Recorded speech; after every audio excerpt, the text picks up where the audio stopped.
Bismillahirrahmanirrahim. Sejak Rasulullah wafat, berkali-kali Bilal minta izin kepada Abu Bakar untuk ikut jihad dan gak pulang lagi ke Madinah, pengen tinggal di tempat yang lain. Udah gak kuat lagi berada di Masjid Nabawi karena orang yang dia cintai telah wafat. Tapi gak diizinkan oleh Abu Bakar sampai akhirnya setelah sekian lama membujuk Abu Bakar, bisa diizinkan, pergilah Bilal dan akhirnya Bilal tinggal di Syam. Kalau sekarang Suriah. Di sanalah Bilal menikah. Jadi selama ini dia asik dengan cintanya kepada Rasulullah sehingga gak sempat mikirin pernikahan. Baru berangkat ke Syam, sampai di Syam Bilal menikah di sana. Menikah di sana, hidup di sana sampai setelah beberapa tahun berada di Syam, akhirnya bergantilah pemerintahan dari masa Abu Bakar ke masa Umar bin Khattab. Setelah beberapa tahun di Syam, pada suatu malam Bilal menangis. Malam-malam dia bangun nangis, gerung-gerung gitu kayak anak kecil. Istrinya nanya, "Ya Bilal, ada apa? Kamu mimpi buruk?" "Enggak, justru ini mimpi baik." "Mimpi apa?" "Aku mimpi ketemu dengan Rasulullah SAW.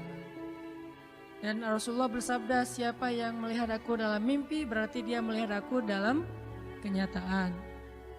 Aku bertemu dengan Rasulullah di dalam mimpi dan Rasulullah berkata, ya Bilal, kami rindu kepadamu. Sudah lama engkau tidak mengunjungi kami ya Bilal. Setelah bangun dari mimpi itu, Bilal semakin rindu kepada Rasul, merasa bersalah udah lama gak menjenguk Rasulullah.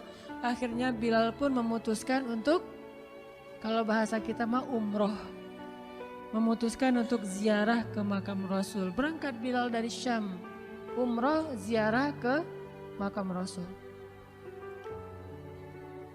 Melihat Bilal masuk lagi ke kota Madinah, penduduk Madinah itu berasa seperti hidup lagi di zaman Rasul. Senang gitu, dan Umar sangat senang dengan kedatangan Bilal. Sehingga selesai Bilal sholat, selesai Bilal ibadah-ibadah sunnahnya, termasuk menjenguk atau berziarah ke makam Rasul dan Abu Bakar. Kemudian Umar berkata kepada Bilal, ya Bilal, sudah lama kami tidak mendengar suara azan darimu. Tolong kumandangkan sekali lagi azan seperti engkau mengumandangkannya di masa Rasul. Kami rindu ingin merasakan suasana di zaman Rasul. Benar Bilal, kata para sahabat yang lain yang ada di situ. Umar, kemudian Abdurrahman, beberapa orang sahabat, ya Bilal azan, kami ingin mendengar suaramu seperti dulu kami mendengarnya di masa Rasul. Kata Bilal, saya tidak akan kuat.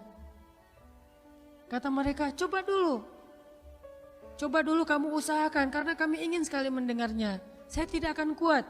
Cobalah wahai Bilal demi kami supaya kami bisa semangat lagi dalam beramal soleh mengikuti perjuangan Rasulullah. Akhirnya karena udah dipaksa terus, Bilal pun mengumandangkan azan. Allahu Akbar, Allahu Akbar. Kota Madinah kaget mendengar suara Bilal. Orang-orang yang ada di rumah semuanya mengatakan, apakah Rasulullah sudah bangkit kembali? Mereka semuanya kaget dan bahagia, seolah-olah Rasulullah sudah bangkit dari kematiannya. Seperti Isa seolah-olah diturunkan kembali setelah dia diangkat ke langit. Satu kota Madinah tuh kaget bahagia gitu. Kayak seorang ibu yang kehilangan anaknya tiba-tiba mendengar suara anaknya dari jarak dekat dan ingin dipeluk segera anaknya itu. Saking rindunya mereka kepada Rasulullah. Allahu Akbar, Allahu Akbar. Pasar yang tadinya ramai tiba-tiba sepi mendengar suara Bilal yang masih sayup-sayup. Asyhadu an la ilaha illallah. Semuanya berlari keluar dari tempat-tempat kerja mereka, dari pasarnya, dari rumahnya. Semuanya berlari ke masjid, ingin memastikan apakah Rasulullah sudah dibangkitkan kembali. Bahagia semuanya.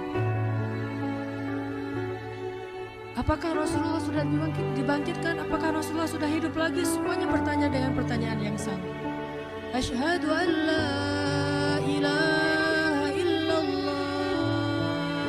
Semuanya semangat datang ke masjid, ngumpul, ramai banget. Kemudian ketika Bilal mengatakan Asyhadu anna Muhammadar Rasulullah. Asyhadu anna. Gak sanggup lagi Bilal, berhenti di situ. Kemudian Bilal menangis dengan suara nangis yang luar biasa kerasnya. Lalu satu masjid menangis, lalu satu kota Madinah menangis. Sehingga para ulama mengatakan, tidak pernah kota Madinah menangis sedahsyat mereka menangis hari itu kecuali ketika Rasulullah wafat. Cuma 2 kali menangisnya kota Madinah paling dahsyat. Satu, hari ketika Rasulullah wafat. Kedua, hari ketika Bilal kembali mengumandangkan azan dan mengucapkan asyhadu anna Muhammadar Rasulullah. Semuanya menangis. Semuanya merasa kehilangan Rasulullah. Semuanya merasa bahwa mereka ingin kembali di zaman ketika Rasulullah masih hidup. Lalu mereka bertanya setelah semuanya selesai menangis, "Ya Bilal, kenapa kamu tadi menangis?" Kata Bilal, "Dulu biasanya kalau saya selesai mengumandangkan azan, saya akan datang ke hujrahnya Rasul." Hujrah Rasulullah itu kamarnya Rasul, rumah kecilnya Rasul. Selesai azan saya akan datang ke rumahnya Rasulullah dan memanggil, "Ya Rasulullah, as-salah, as-salah." Rasulullah nggak keluar sampai mendengar suara Bilal memanggil beliau secara khusus. Udah selesai azan, Bilal manggil Rasul, "Ya Rasulullah, as-salah, as-salah." Baru Rasulullah keluar dengan wajah berseri-seri. Sekarang bagaimana saya akan memanggil Rasulullah sedangkan Rasulullah sudah bersama kekasihnya yaitu Allah Subhanahu wa Ta'ala. Menangis lagi satu masjid, satu kota Madinah. Pokoknya hari itu adalah hari berkabung sekota Madinah. Hari menangisnya kota Madinah, saking rindunya mereka kepada Rasulullah. Bagaimana dengan kita ketika mendengar suara azan dan muazin mengucapkan nama Rasulullah Sallallahu Alaihi Wasallam? Di situ kelihatan apakah kita mencintai Rasulullah lebih dari apapun juga setelah Allah Subhanahu Wa Taala. Kalau tidak, fatarabbasu, hati-hati. Kalau tidak, fatarabbasu, tunggu aja. Na'udzubillah min dzalik. Berarti masih ada kemunafikan dalam hati kita. Bagaimana kita, apakah hati kita merasa gemetar, bergetar ketika kita mendengar suara seseorang mengatakan Muhammad Sallallahu Alaihi Wasallam, Rasulullah Sallallahu Alaihi Wasallam? Apakah hati kita bergetar seperti bergetarnya hati seorang kekasih ketika mendengar suara kekasihnya, nama kekasihnya disebut?